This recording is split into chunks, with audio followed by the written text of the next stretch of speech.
Hello, everybody. This is AM 1240 Hot News Talk Radio. You're listening to Clutch with Keon Rose. That's me. Thank you very much for joining me today, making me just a small part of your day. You know that I appreciate you. So, we've got a lot to talk about today. We're going to extend our conversation from yesterday on bracket disappointment. In the studio in today is joining me, my brother, Colin Rose. He often comes in to join me in basketball conversations. Today's no different. We're going to talk a little NBA. See if we can figure out where the Hawks are doing at some point in the show. We're going to talk bracket sadness because it happens to everyone around this time of year. You just have those moments where you look down at your bracket and go, why did I fill this thing out? Like, what on earth did I do? So we'll get into all of that. But before we jump into that, we're going to talk about the platforms where you can find us, where we can find you. Facebook, Twitter, and YouTube are the best spots. You can find us in those places. And we always reply. We respond to you. You have something to say, get it off your chest. Hot News Talk Radio is here for you. You can also listen to us live on YouTube or go back and check out our classic episodes. We never call them old. You can check us out on hotnewstalkradio.com. We stream 24/7, 365, and in the TuneIn Radio app. Simply search Hot News Talk Radio. It's free in the Apple Store and Google Play Store. And for your local weather, we've got an interesting thing going on with the Bloom Sky app. Search the Bloom Sky app for your mobile device and search Chattanooga. So that's your weather reports. That's everything. We got you covered. So now we're going to talk some hoops because this is my favorite thing to talk about. And the tournament is my favorite time of year. It's like the birthday gift from the universe. Just lots and lots of basketball to talk about. It is my birthday today. So it's the gift that continues to give. It's the gift that gives to both of us because we were both born in the month of March. So it's March. Why did I go into the NPR voice? I was like, I'm Kai Rizdal. I was like, I just wanted to say that it's a beautiful time of year. And oh man, it's so boring. I'm Bob Boylan. And you're listening to All Songs Considered. Yeah, like where you go down into the Hickson area with our NPR jokes. I know. I think that if anyone would appreciate NPR jokes, though, it would be Hickson. We've warmed them. Clearly, this is the area of the country for this. We've nailed our audience. For once. We know. For once. We're not going to talk LeBron for 25 minutes. We're going to talk LeBron for like 2 minutes, though. The people what they need. Okay, broken brackets. Let's start. Broken brackets. Let me pull it up on my phone here. Because Keon's gonna pull it up on his phone. I can already tell you my bracket is dead. I know. I want to know in what manner it's dead. Every year, people think I'm a genius, and all I do is I pick 4 seeds. I think 4 seeds are usually underseeded, and I'm usually right. And this year, I think I picked Kentucky, and I picked maybe Maryland or something. I don't know. I know I picked Maryland in my Final Four, so that's a risky thing. I'm so far 1 for 4. We're only through 2 rounds, so it's not good. If you, for some reason, saw my bracket and was like, I'm going to make some money betting the Kerwin's bets, you did really well the first day, and then terrible the second. Just awful. It's it has a lot of red. It hasn't been a good day. Oh, that's my bracket. This is a lot of red. Oh. And I still have Virginia, Oregon, and Maryland in my Final Four. Still living. Xavier went down and ruined a whole lot of things for me there. But in your bracket, the bracket sadness that we are referring to, that is an awful lot of red. So my day's done. And 3 out of 4 of the Final Four. I think in one of the conferences, I just have nobody coming out. Like it's like, okay, you're done. Don't watch any more of this side of the tournament. It would be down here. Kentucky ruined a lot of things. Kentucky ruined stuff. I took Michigan State. Like the rest of the world. Like the rest of the world. You've already covered this extensively. Right, because who had MTSU? And I'm going to go with, I like local pride, go Murfreesboro, Tennessee. But honestly, who honestly thought that this was going to happen? Name one player from the MTSU basketball team. You just watched them 2 days ago. I cannot. I know. I cannot. They're not a good basketball team, except apparently in the first round of the well, the thing is, like NCAA tournament. They're just a small basketball team. I think you see this happen in the NCAA tournament over and over again, where you do have teams that are good. They just don't play anybody all year, so you have no idea to what range. Like, they certainly shouldn't have been a 15, right? Like, if you have to go back and reseed that all over again, they're not 15. Well, yeah. I mean, you can't reseed them. Yes. They beat a 2, so they're not at least as good as 2, but they have a puncher's chance, like their potential is up to a 2. Yeah, like I would say that they probably belong closer to like 7 or something, or like somewhere in between like 7 and 12. Would probably be more where they should have been. With this year's bracket. I don't think I've ever seen. I haven't seen some of the really good games. We watched that Duke game. That Duke game was, let's be honest, if the name Duke wasn't on it, it would be unsellable. It was an ugly game. Duke and Yale. Duke and Yale.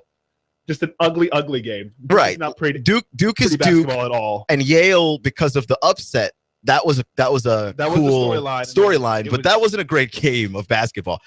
Nor will I classify. I don't know. Like a lot of these games, you just look at them and go, I'm gonna go watch my Oregon team.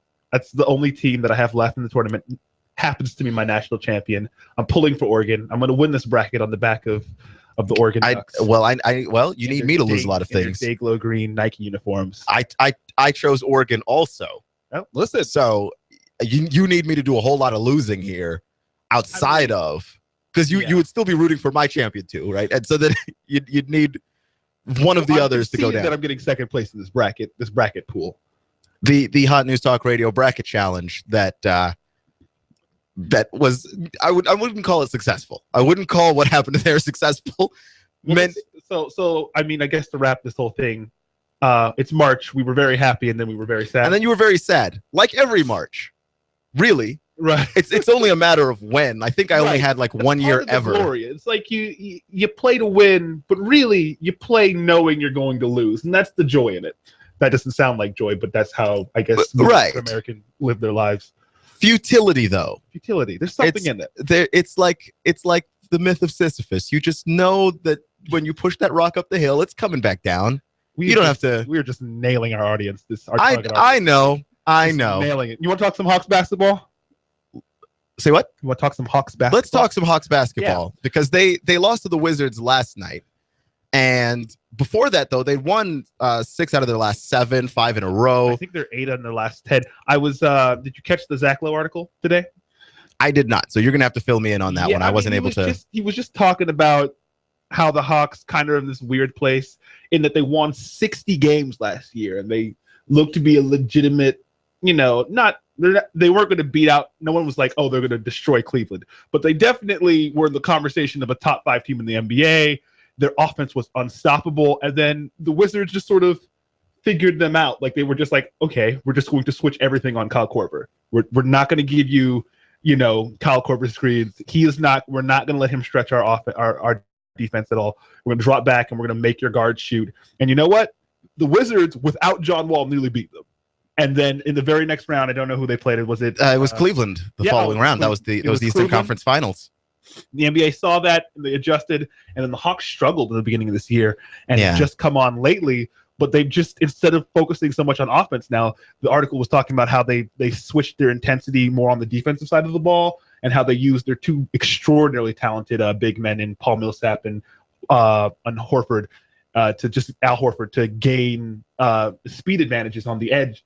Like, so instead of when the guard comes off the screen, they trap instead of dropping back. Most NBA defenses are trending to like drop their big men back and forcing you to make long, tough twos. They actually trap and are hyper aggressive, featuring this weird defense that has a low number of fouls and a high number of turnovers. It's a little bizarre in that way. They're kind of special, but they're hyper athletic with Kent Bazemore and Jeff Teague and Dennis Schroeder, who I believe had an injury scare yesterday.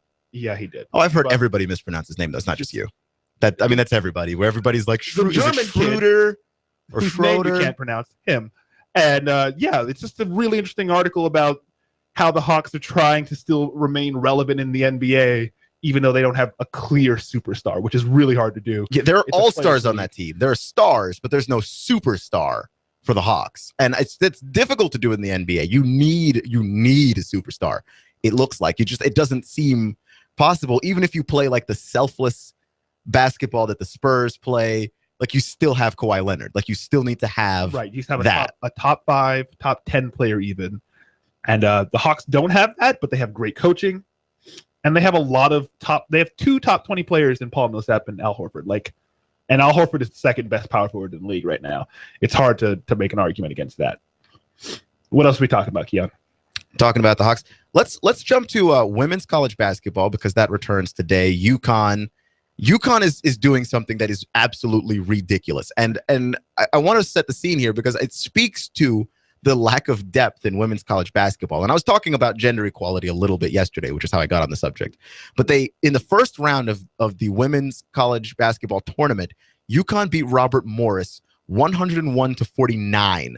And the game, that wasn't as close as it should have been.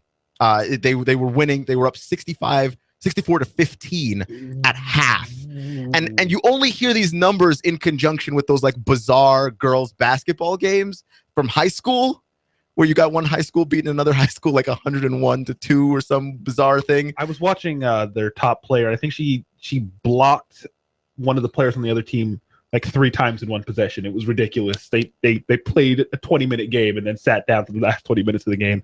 And I'm just like, how demoralizing. I don't understand why UConn is so much better. I mean, I guess it's down to the coach. It is. Part of it is Gino Auriemma is really good at recruiting and coaching. He is fantastic. I think too, being a great women's basketball player at a bad college is like a death sentence for your career, because the pinnacle of your career, if you're a female basketball player, is pretty much college basketball. The WNBA doesn't provide the same monetary rewards or fame. Well, you're in college, you get no monetary rewards, but you get the pedestal is as high as it's going to get. The only way you're going to make money playing basketball as a woman, you got to go to Russia. Got to go overseas. Got to go to Russia. Basically, it's the only place that's a marketable kind of thing, or they pay well, I guess. So why would you be a good female basketball player and go to Robert Morris and stink when you could go to you got to go to UConn, get that exposure? You had Tennessee when Pat Summitt was there, and then by the way, congratulations to Tennessee making the Sweet 16. Yeah, in the women's side, because they have not been relevant for a while.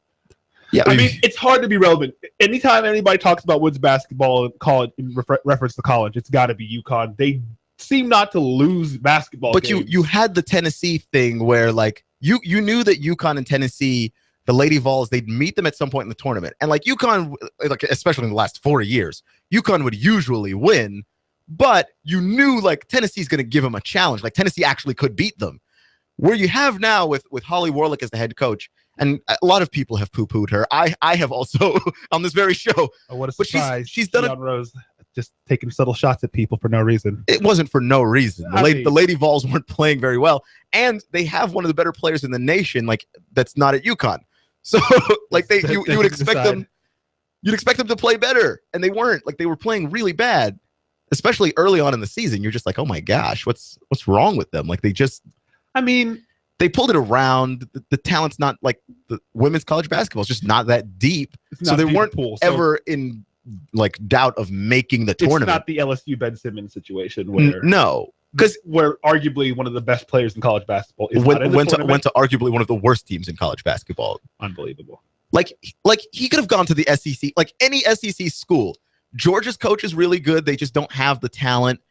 I mean, Tennessee now has Rick Barnes, but like even before, their coach. If you are a good college basketball player, do not go to Rick Barnes. Rick Barnes will misuse you, and no. Rick Barnes. Kevin Durant.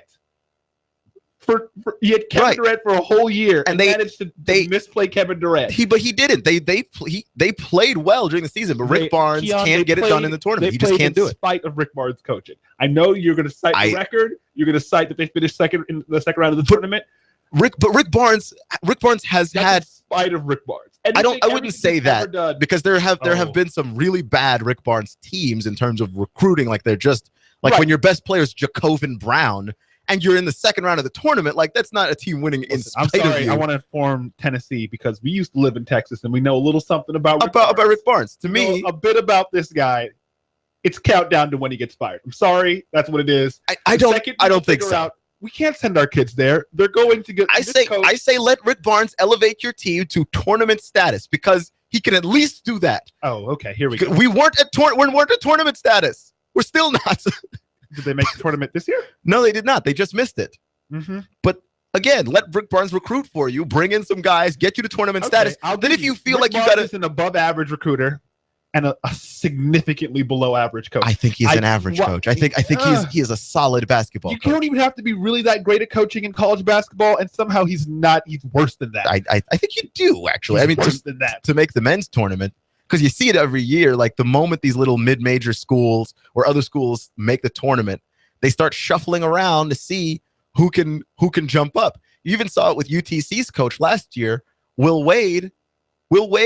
You know, UTC almost made the tournament last year, and Will Wade jumped to VCU. That is how college basketball works. The coaching does matter. In fact, you could argue it's the only thing that does. No, coaching doesn't matter. Recruitment matters. If you can get good players and play a pretty simple scheme and then just let your players shine, you'll be fine. That's what Maryland does. They got a bunch of athletic three-point shooters, and they just run up and down the court. And to be fair, they're not like they're an ACC team going on in the Big Ten.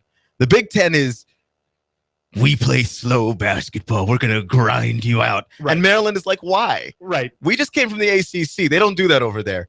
We do a lot of running. And they'll try to blow you out. Just blew the Big Ten out of the gym. Like a few good coaches. I don't even think Calipari is a really good coach. I think he's an elite recruiter. He might be one of the two in the nation. Calipari is definitely the guy I would say wins in spite of. Right, and I think that's the his players. That's what's the norm in college basketball. Like a guy who goes against that grade, such a good recruiter. Coach I can't say his name. I don't know why. I'm having trouble with East Germanic and Russian names. To be fair, when you look at his name on paper and then you have to say Krzyzewski, to me, I still feel like a fraud saying it. I'm not reading Krzyzewski when I look down at that paper. Where's the F? I say it. Anyway. You say Krzyzewski, but I'm like, there's no F sound on that page. What are you talking about? Making up vowels now. What are you? You're just putting stuff in there. It makes no sense. Anyways, point being, he's Coach K. That's Coach K. He can legitimately coach, and he's a guy who's a good recruiter, but has because of the way Duke goes about getting players, the standard that they want to hold them to academically has struggled to get really top players into that Duke program, right? Because hence the Plumlee bloom, right? And by the Plumlee bloom, we're talking about the Plumlee brothers. That whole family, has gone through 19 Plumlee brothers. Like it wouldn't be at this point. It wouldn't be college basketball in March without a Plumlee brother. Because they had Miles Plumlee, right Mason Plumlee. Now they have Marshall Plumlee. They're like three more. Like when they run out of Plumlees, they just pop out. I think a sister's going to show up. Like a Plumlee sister is just going to show up and play for Duke one day. Their mother pops out 6'10", hyper aggressive forwards with no real basketball, feel, but tons of IQ and jumping ability, and that's what. and only Miles got the good looks, and unfortunately, I don't know why, below average looks. Just listen, we're not trying to say they're going to do poorly. There's three. No, in the like NBA. I really like Mason Plumlee in the NBA. Like with the Nets, Duke, they've got college educations. They all stay 4 years. They're all good. Generally, Christian kids. They're gonna do fine. But oh my goodness, like seriously though, this is their clothing machine somewhere in right. Like every year, there's just a Plumlee, and at some point, you're just like, okay, this is ridiculous. I thought we were done last year, but then Marshall came, and I was like, wow, there was a Marshall. Like like it was just one of those. And guess what? He won that first round game bounce, and then Marshall Plumlee came in and was just throwing himself around the court doing Marshall Plumlee things. It certainly wasn't beautiful to watch, but it was so ugly. But it was amazing to watch. It was amazing. If you appreciate effectiveness, well then you might enjoy. I suppose like every rebound was his, and there was just a point where Duke threw out the playbook and went, you know what? Every play is alley-oops to Marshall Plumlee. Right. They can't help it. Every roll, play. Throw the ball 8 feet in the air. 8 feet in the air. That's a little low. So I want to jump back to the Hawks really quick because we're coming up on break, and I just had a thought. You're listening to AM 1240 Hot News Talk Radio, Clutch with Keon Rose. My brother's joining me to talk about basketball, and we have one more Hawks thought really quick. The Hawks they're at the 3 seed right now, behind Toronto. Right. Do you want to try and jump up and get that 2 so you could avoid Cleveland as long as humanly possible, or do you just concede the fact that we have to go through Cleveland anyway and just try and... I think you want to catch Cleveland early if you're going to catch them at all, right? I think so too. You cannot let them get some kind of scheme set. Especially LeBron. You just can't let him get into playoff mode. Right. He usually takes that first round off. It's rest to him. It's still the regular season. That first round, he knows they're going to beat that team. And then that second one, there's a little bit of rust, and sometimes you can jump on them. You know what I mean? So maybe you hope for that. I mean, you hope so. I think so. They look lackadaisical. And on the other side, we're going to talk about LeBron on Twitter because it's interesting and it's fascinating. You mind sticking around for that? All right. You're listening to AM 1240 Hot News Talk Radio Clutch with Keon Rose. That's me. And we'll see you with more basketball talk next.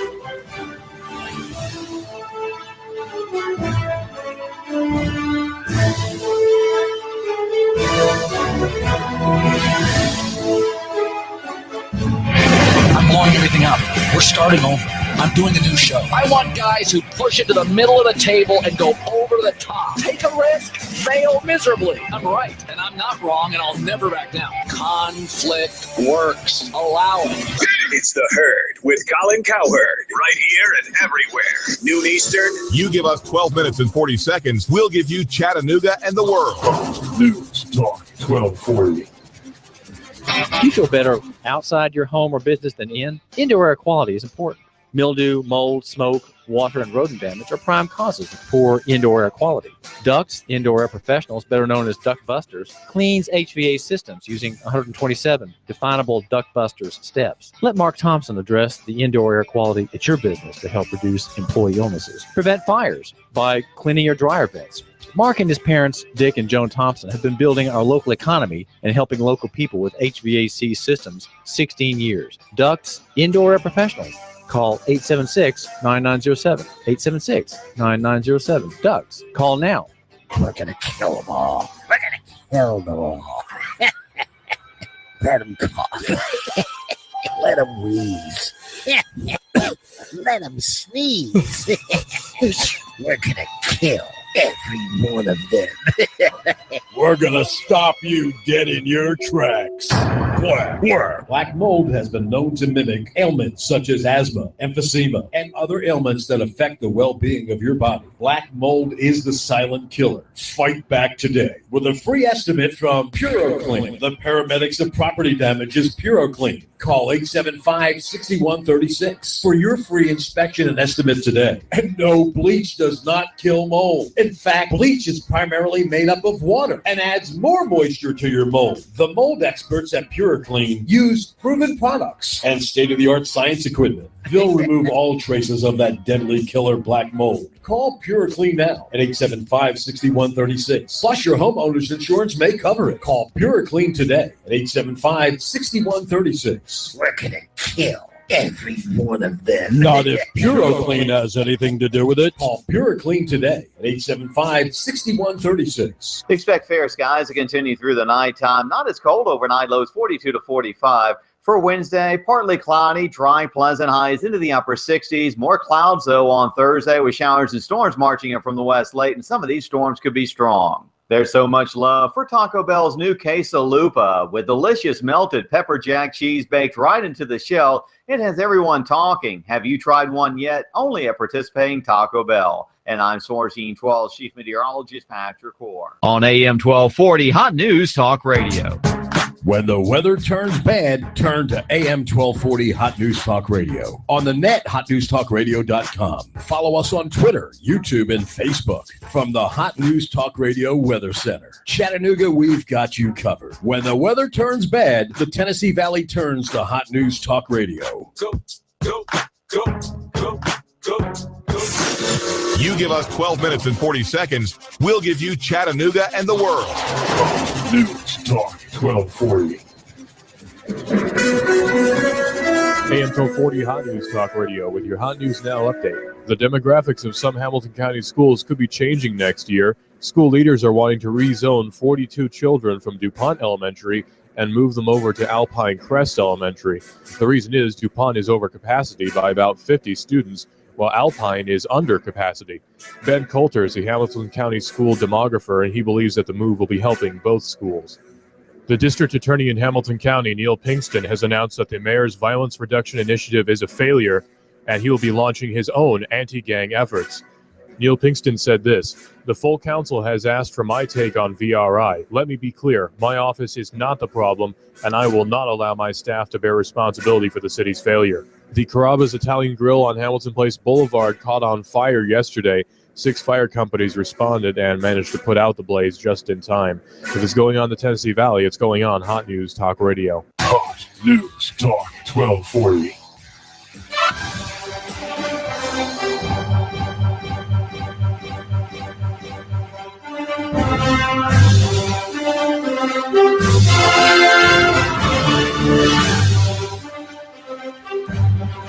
So we're coming up to resuming NCAA tournament play. So my brother has joined me today so we can talk some hoops and various things. And we're getting close to the NBA playoffs. The Hawks are very much in the mix. I know that we more or less have penciled the Cavs in for winning the Eastern Conference Finals, but the Cavs are so weird, in such a weird position right now. And specifically, LeBron is in such a weird position right now because he keeps doing weird things on Twitter. He had a bunch of cryptic, odd tweets. I have a Cavs hot take. Okay. We'll get to that in a second. I'm just going to set this up here, and then you can just... It's spicy. You can shoot from the hip. This is what is called a teaser in radio. Go ahead, Keon. Go ahead. This is just like they teach you in school. the hot take incoming. Okay? But LeBron unfollowed the Cavaliers on Twitter. A reporter asked him about it. And the reporter was just like, look, I don't even want to ask you about this, but I have to ask you about this. You unfollowed the Cavaliers on Twitter.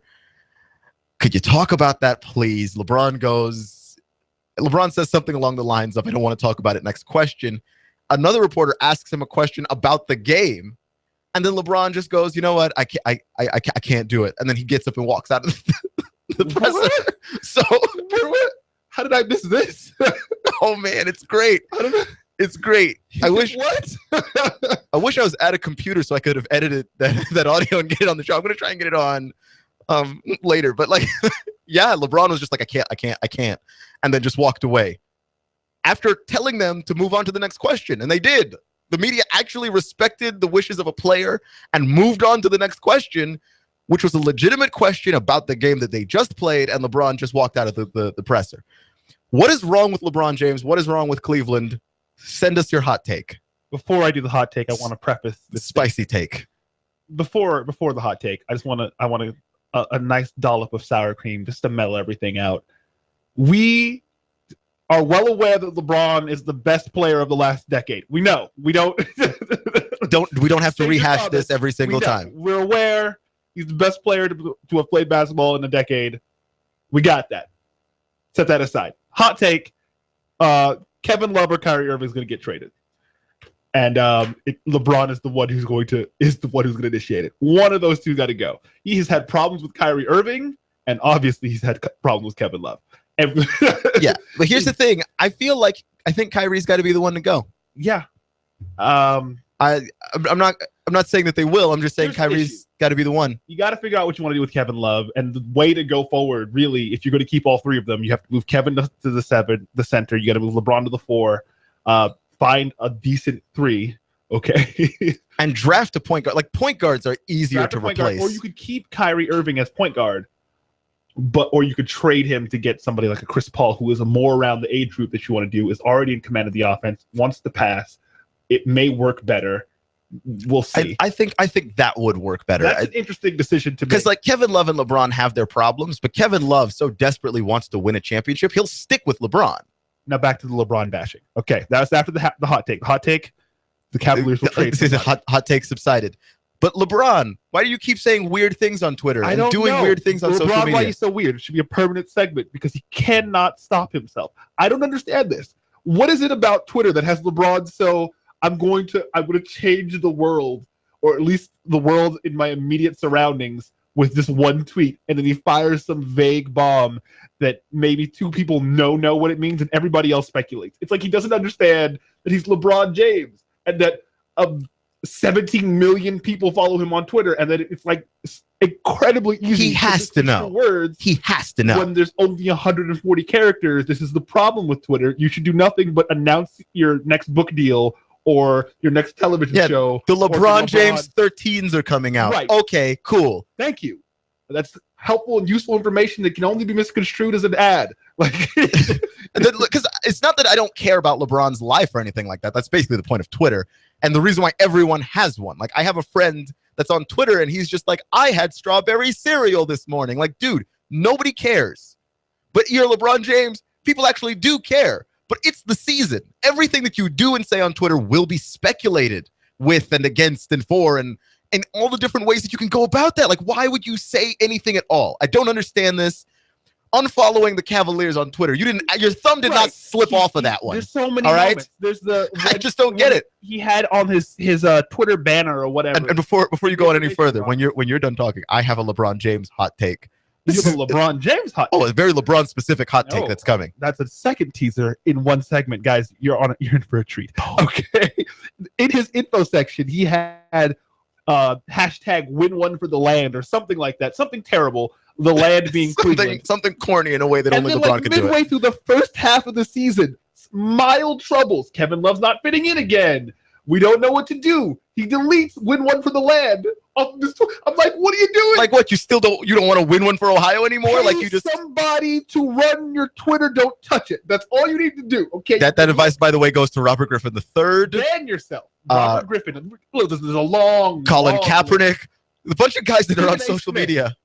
Stephen He's not a basketball player or any kind of athlete, but just needs to get off of Twitter. He's hurting himself. He's just hurting himself. He's not funny. He's just weirdly aggressive. like a little too aggressive. Here's my issue. I'm not having it. Oh my goodness. I'm not having it. You told him to get off of Twitter, but you know what? I'm not having it. He doesn't want to get off of Twitter. Nope. You can't make him get off of Twitter. I mean, Stephen A, get off of Twitter, man. Just stop. Get off of Twitter. We don't want you there. I'm not having it. He wants to be on Twitter. I'm just saying that like a bunch of those guys should probably get off of Twitter, but especially LeBron, because he's like the most prominent athlete in the world. Like when you can get your name to the point where either your nickname or your initials or just your name is itself a brand, right? You can't just stuff you can't say. Like you can't cryptically tweet on Twitter, don't fit out, fit in. And everybody knows you're talking about Kevin Love. And like it's last year he would deny it at least, but now he's just like actively like, yeah, it's a message for somebody. You'll figure it out. So ready for my LeBron James hot take? Think about this. LeBron James, there was a president of the United States with the same initials. And when I say LBJ, nobody thinks Lyndon B. Johnson. No. Nobody thinks about Lyndon B. Johnson. Keon, burn the young audience with the old hot take. You're listening to AM 1240 Hot News Talk Radio Clutch with Keon Rose. Joining me is my brother, Kerwin. We're talking about some college hoops and NBA hoops. We're talking right now about LeBron James and his crypticalness because like he just is weird on Twitter. And here comes the hot take. I think LeBron James he wants the spotlight back on himself. And Steph Curry has stolen his thunder. I like and this. Steph Curry has stolen his shine. This take is kind of and LeBron James. He can't play a different way. LeBron's going to play how LeBron's going to play. But you know what looks cooler than dunks these days? Threes. And LeBron's not jacking up more of those. You know what you do? This moderate weather, Keon. This isn't hot. This is Hawaii. You get Hawaii in the winter. It's tepid. It's a tepid take. Tepid water. Okay, that's fair. I'm just saying. This is accurate. LeBron James. Do it at all. LeBron James. Win one for the land goes away, and now we're talking about LeBron again. To me, though, here's the thing that I just find interesting about this. Like that's the way you want people to be talking about you. Every time we talk about Steph Curry, we talk about another crazy shot that he just made or somebody's angles he just destroyed. And LeBron James, what are we talking about? We're talking about him unfollowing the Cavs on Twitter, and that he won't talk about it. In fairness to LeBron, it has worked clearly because what have we done for the last 7 minutes? But past that, LeBron, for all of his many positive qualities, kind of a diva. No, not kind of. Kind of a diva? He's a diva. You have seen. If you looked up diva in the dictionary, you would find a picture of LeBron. The thing, but that's kind of what big NBA talents are, though. Like they're the infamous star wide receiver, mentality, which is the big plays look good on me, and like LeBron will hit a shot and turn and do this stomping thing. He knows it's a pageant. He knows it's theater, and he's bought into it completely, not just on the court now, but in his personal life, which I think is a mistake. But because I think you should want to separate those things. Because here's the thing: like, if you have an occasional tweet, or just like you're not known for tweeting, when you say something great, it's great. Like Wade Phillips has one of the all-time great tweets of all time because Wade Phillips is not known for tweeting, but Wade Phillips is the defensive coordinator for the Broncos. Had the tweet after the Super Bowl. A little dab will do you.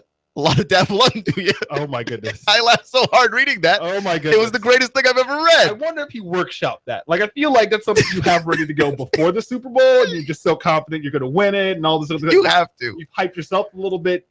I think you have to. He wasn't going to fire it if they lost the game, clearly, but I'm really happy he did it anyways. Because now I was a little sad that when the Panthers lost the Super Bowl. I flipped now. We would not have had that tweet from Wade Phillips, and I'm 100% pro Broncos. 100% pro Broncos winning the Super Bowl. That's my take on that.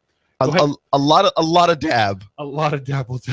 I mean, it's just the silliest thing. But that tweet is special because Wade Phillips isn't known for that. What would have been better is if there was like an audio clip and he tweeted that, and I wanted in Wade Phillips' very country accent. Just that's the only thing that's missing. It's the only thing that's missing. Wade Phillips' voice. Wade, son of Bum Phillips. Son of Bum Phillips. What a great name. Talking about dabbing. But only before the Super Bowl press conferences he was talking about dripping. Because the players put gold chains on him. Wade Phillips a rap fan? What is going on? I think Wade Phillips is secretly a rapper. I think he's secretly a big Kanye fan. Why does he know what dripping and dabbing is? I'm very confused. Because he's in an NFL locker room. And apparently he's taking the time to learn it. That's all I'm saying. All right, then. You want to preview the Hawks play the Wizards tonight? The Hawks play the Wizards again. Every season, I think the Wizards and Hawks and the Wizards and Celtics will play a 1-1. What is with the NBA scheduling? The Warriors play the Spurs 4 times in the last 3 weeks of the season. The Hawks play the Wizards 3 times. I know the Warriors and Spurs thing is on purpose. Right. Like, I think we could all see from a mile away those are the two best teams in the West. We just have to get the rest of these games in the last before April. Like, let's just do it this way. To get the Hawks on TV in the schedule where it's really, really cool to watch the Hawks. Right. You end up messing up the schedule to where you're just like cramming in a bunch of games later. The Hawks have a really weird schedule to end the NBA season. It's kind of bizarre, and I don't know. So they have the 1-1 with the Wizards. They played the one in Atlanta yesterday, right? And then they go to Washington to play tomorrow to play them again, and then they play Milwaukee, Detroit, Chicago, Toronto. So it's just like contender. Right. Wait, are you calling the Wizards a contender? No. Okay. Just want to make sure that you don't include them. I know they're your team, but you need to just. But then down. The last month of the season, in the East, they go Cleveland, Phoenix, Toronto, Boston, Cleveland, Washington. So in the last 2 months of the season, they will have played the Cavaliers and Wizards collectively 5 times. I mean, you just like crammed 5. That's one way to do it. I don't think people thought the Wizards were going to be this bad at the beginning of the season. You just crammed what would have been 5 big games into the last 2 months of the season. I think that might be the best argument to why there may be just a little too many NBA games. We're about 10 over, maybe. Why don't we do 60 of them? Like, honestly, I've heard 60. 60 sounds good to me. And Colin Cowherd was talking about it earlier today, not in terms of shortening the NBA season, but actually shortening the playoffs. Like, we don't need a full 7-round first round. I don't care. Right. I don't care. Like, you watch the first 2 games of a series that matters to you, and then the big series that's overarching, like if Golden State's going to play a game, you're going to watch a Golden State game, you're going to watch one Cavs game, and you're going to watch the team that you like if they happen to make the playoffs. And then you wait for the second round when the competition is actually a competition, because like we were just talking college basketball, there were almost never any upsets except for the 4-5s flip-flop because they're close. There's been maybe 2 upsets in NBA playoff history, and that was back when they had the 3 games right in the first round. I'm just saying, have them like I like that sense of urgency. 5. I remember the Lakers when I was younger. The Lakers almost got knocked off in a best-of-5 series. They messed around, lost the first 2 games. Yeah, I think the Trailblazers almost took them out. They almost took them out, and that was an exciting series. The tension was built in because there was less. It was condensed. It makes more sense. And the playoffs take forever. Like they start in May and they don't end until June. And you're just like, this is insufferable. And it's in a way that doesn't make any sense. Long. By the time you get to the point of where it really matters, that last the NBA Finals, a little fatigued, and also it's kind of brutal on the player's body. Personal opinion. I mean, we just talked about it earlier. Like LeBron James does not even try until round 2. Right, he doesn't have to. First round, he's hanging out, he's doing his thing. It's beautiful. Like I think the one game thing doesn't work in baseball This is why the poor Pittsburgh Pirates can't seem to ever make it and make a playoff run, because they keep playing in that one-game playoff because their division is so tough. And then they run into a team with a better pitcher than theirs, and they're done. They just get smashed to pieces, and then they're done. Baseball's about pitching, so one game can kill you. But also baseball, like, too many games. But baseball needs that many games. Like, the larger sample. I think they do, because I would argue that I paid the most attention I have ever paid to baseball these MLB playoffs, right? I wasn't watching the games, but I was engaged in the conversation. That was very exciting. You know, the teams all felt like they could have a chance to win. Baseball's really good about that. There are a lot of really good baseball players, even if the sport feels like it's dying off. But there are a lot of really good baseball players. A lot of young stars, too. A lot of young, interesting stars, a lot of great pitchers.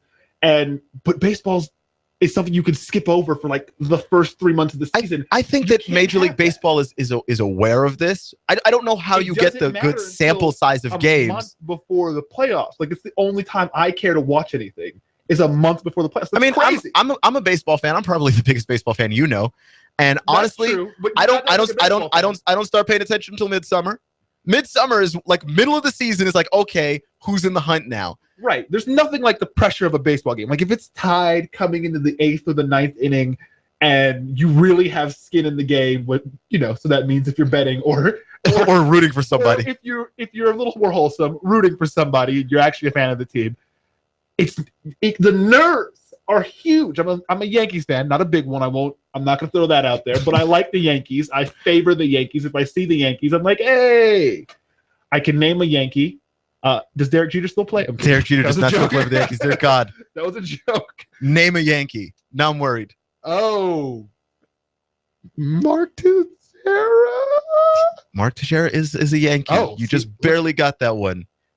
You know, A-Rod is still a Yankee too. Is he? That would have also applied. The broadcast booth. He's better than both of us. he jumped directly from the baseball field. Look, he would. The height of broadcasting. I realized, by the way, beautiful. Anyways, I can't talk that much baseball in terms of going in depth of what each team does well. I know a lot about the Royals because the Royals play such a weird game of baseball. It's more fun to watch than anything I've ever seen.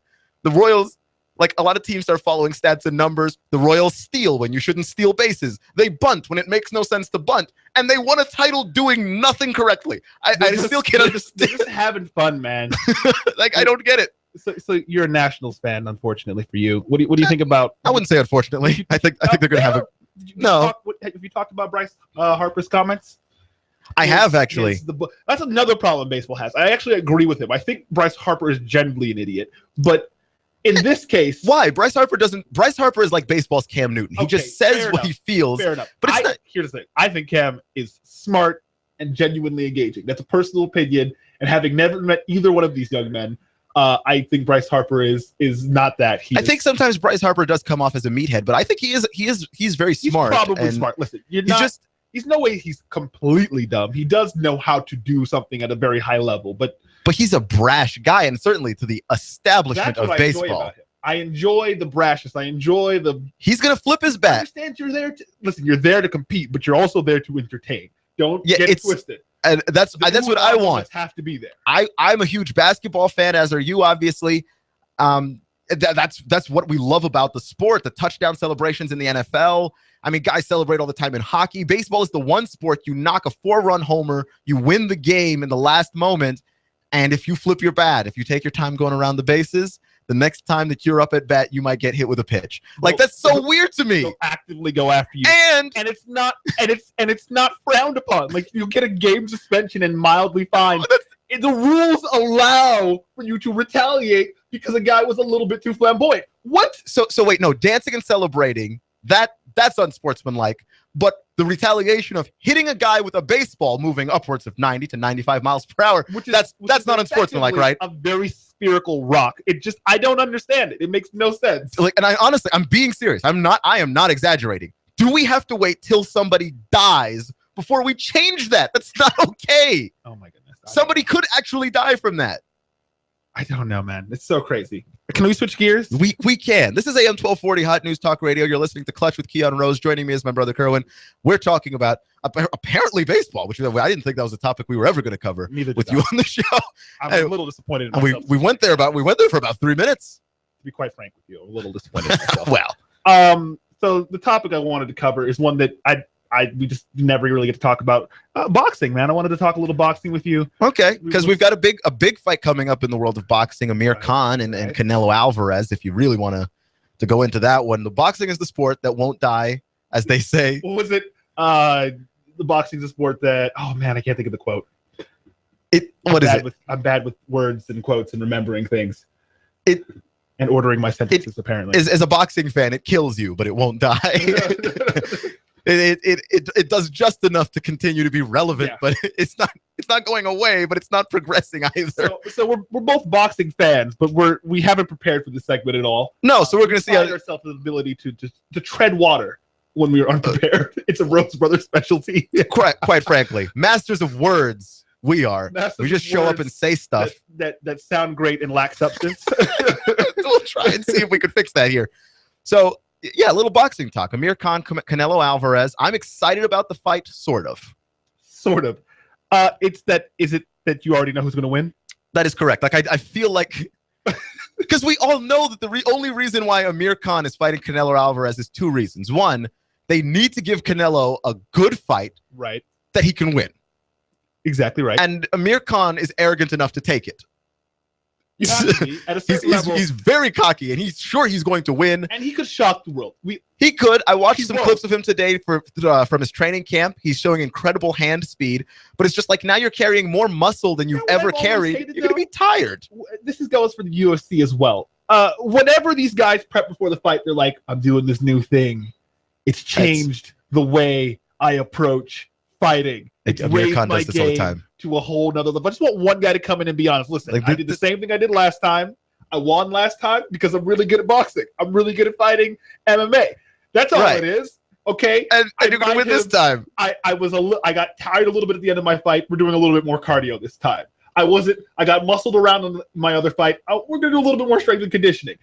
Why are we pretending that it's just that you don't just punch bags and lift heavy things and that's how you get good? because fighters are superstitious and they all believe that there's some extra thing that they did. Right. For like Lyoto Machida used to drink his urine, and you were just like, why would you do? Why on earth would you ever do that? We may have started with the craziest one. We could have built. Also that was the first thing that popped into my mind because I'll never forget it. I mean, you can't really top drinking your own urine. You can't really top drinking urine, period. You're right. Of any kind, yours or anyone else's. Or otherwise. But there's so many, and there are multiple people who drink urine. We're stuck on the urine topic because boxing and MMA. You're literally drinking the waste from your body. Your body told you this voodoo science that drinking urine helps. Backwards. Literally, your body has told you this. I don't want this in here. Don't put this back. And what the first thing you do, you put it in a jar and put it back. That you pee from your body. What? Please stop doing this. That's my open letter, by the way, to all fighters everywhere. Serve as your service analysis. Those of you who do this, preach. Stop it. Preach. Stop it now. Preach now. You can't do this. Stop okay? It. Oh my goodness. All right. Now we're going to take a little pause here because our line is going to come in and give us a station ID, and then we're going to be out of here. All right. So,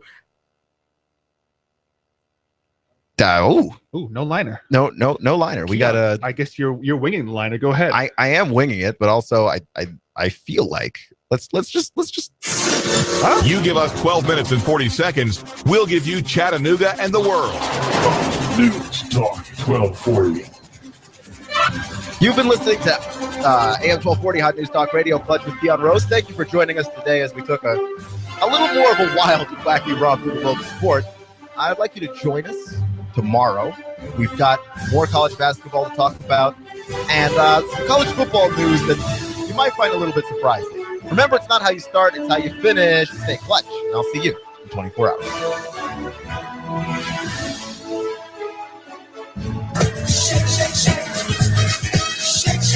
Shake, shake, shake it at Five Guys Burgers and Fries. the most delicious and unique milkshakes. How about this for delicious and different? Add freshly cooked bacon to any milkshake. Is that even legal? You bet your milkshake and booty it is. Chocolate caramel bacon shake.